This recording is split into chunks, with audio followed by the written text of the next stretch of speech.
So I've wanted to do this video for a while. I took a few minutes here and tried to throw it together to make sense.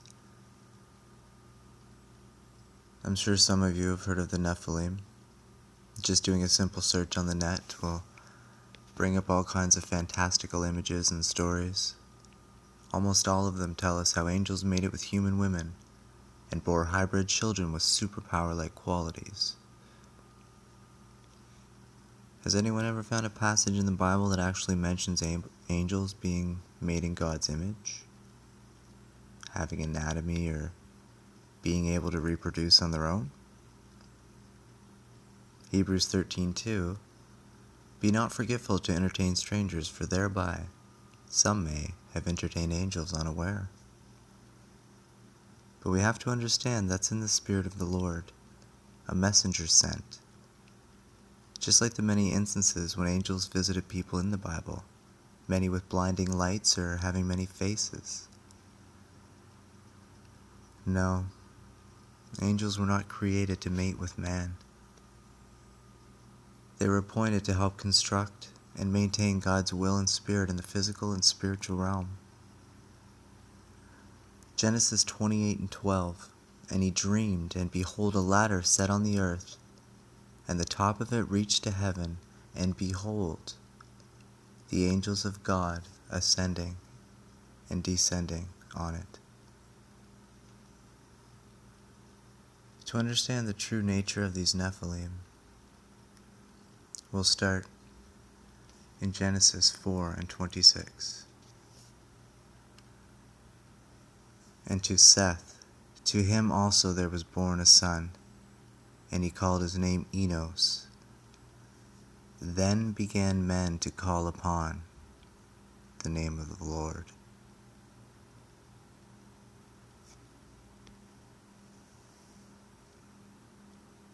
Now we'll look at Genesis 5. This is the book of the generations of Adam. In the day that God created man, in the likeness of God made he him. Male and female created he them, and blessed them, and called their name Adam, in the day when they were created. And Adam lived 130 years, and begat a son in his own likeness, and after his image, and called his name Seth. And the days of Adam after he had begotten Seth were 800 years, and he begat sons and daughters. And all the days that Adam lived were 930 years, and he died.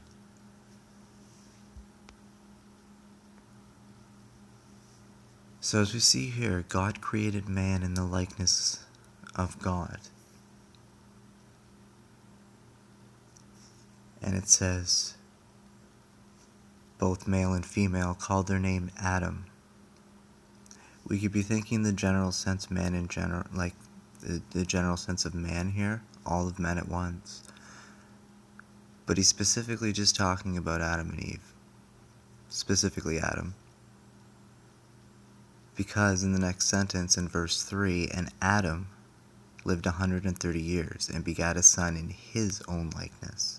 So this particular man, Adam, is made in the likeness of the Most High. And Adam had a son made in Adam's likeness, showing that Adam's son is made in the likeness as well as the Most High.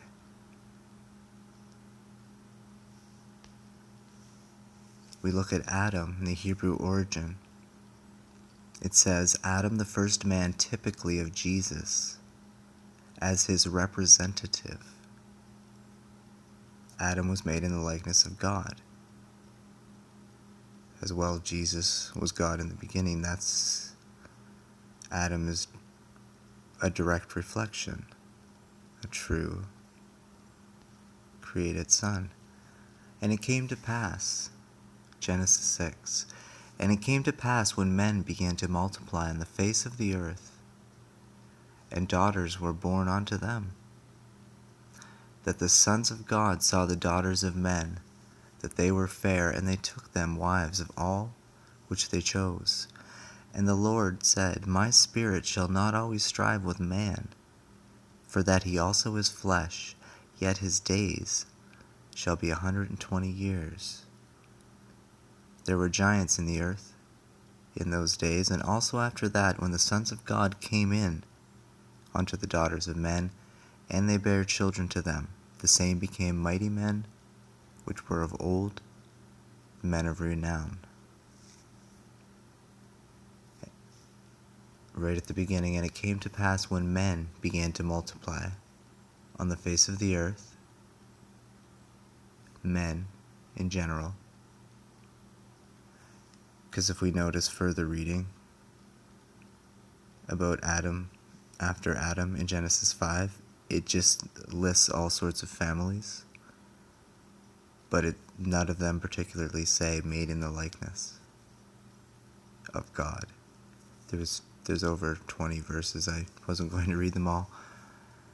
But it says in verse 2 that the sons of God saw the daughters of men, that they were fair, and they took them wives of all which they chose.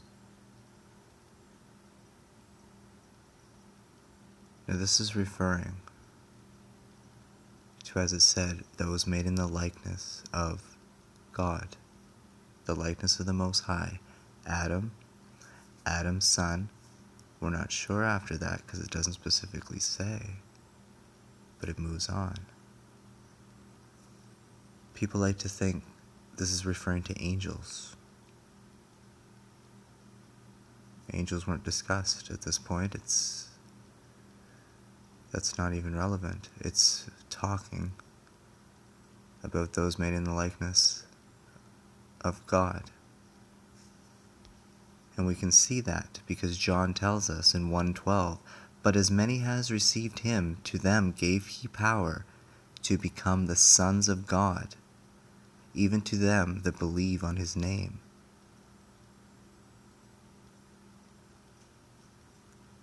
God's will, power, and might within that man.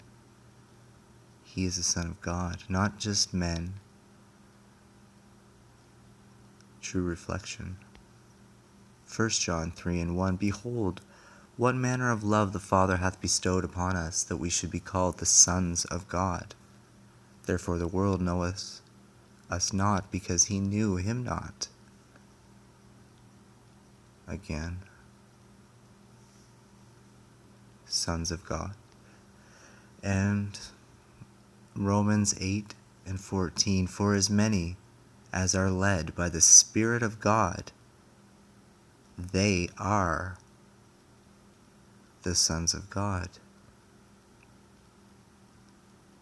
Remember, it said men started to call on the name of the Lord at Genesis 4:26. And then we move on to see how Adam and his son were made in the image. So there's the Spirit of God that can be called upon. No reference to angels. None whatsoever. And the Lord said, my spirit shall not always strive with man, for that he also is flesh. Realizing the spirit can only go so far, and now he has to limit how long the flesh can live because it is mixed with regular men. A different spirit, two different spirits require a new type of flesh. And then we move on to where it says, there were giants in the earth in those days. And also after that, when the sons of God came in unto the daughters of men, and they bare children to them, the same became mighty men which were of old, men of renown. So that people like to say here, angels made it with human women to create mighty men, men of renown that were like these giants. Let's take a closer look at that. If we're going to look for giants in Strong's, we find the word just what we're discussing, Nephilim.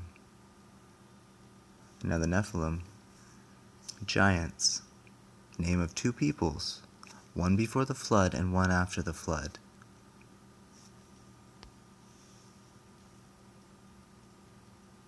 We see this giant, a bully or a tyrant. Yeah. Not the same type of giant we'd think. However, looking further, it comes from the root word nafal, to fall or lie. We show here in to fall or lie, which we're relating again to the giants, defected, just a few examples I pointed out, defected deserters divided by lot, fallen away, inferior, killed, or void, tyrants, bullies, not of God.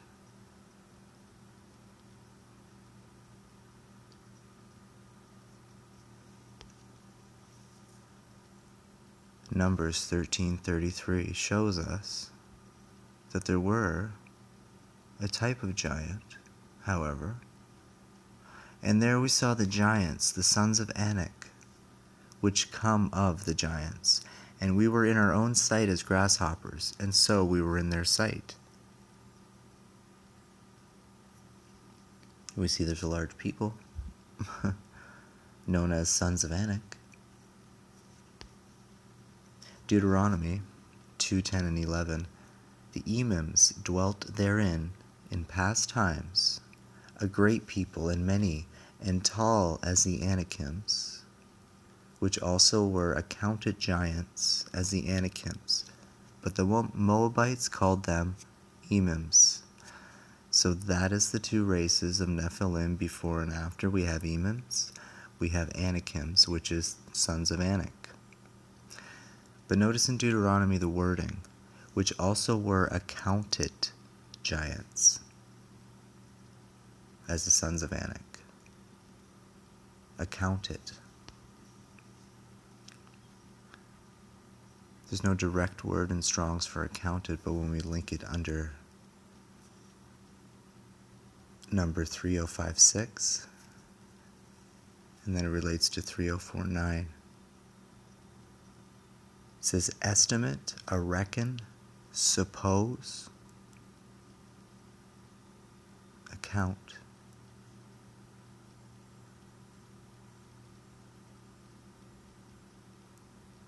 Large people, people larger than them, bullies, tyrants, bloodthirsty heathen types. Yet, no, not of angel blood. No bloodline of fallen angels. Now we should ask ourselves, why would such a story like that of angels mating with humans to create a hybrid race continue to perpetuate even to this day? Maybe some of you have seen, slit pupils on people, whether in person or TV, or those reptilian videos online.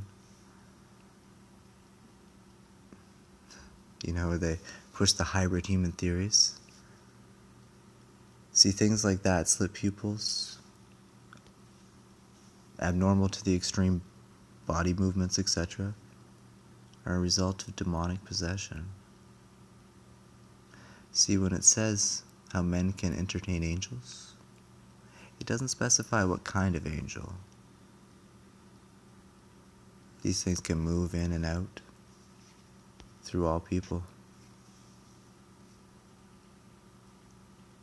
The Spirit of Christ does repel them, for the most part internally. However, each person's relationship with Christ isn't always the same, and sometimes we need to take a look at that relationship and find ways to help it grow by following His Word accordingly and becoming our strongest. Those fallen to the point of a reprobate mind would be the worst of the bunch. complete demonic possession at that point is quite possible.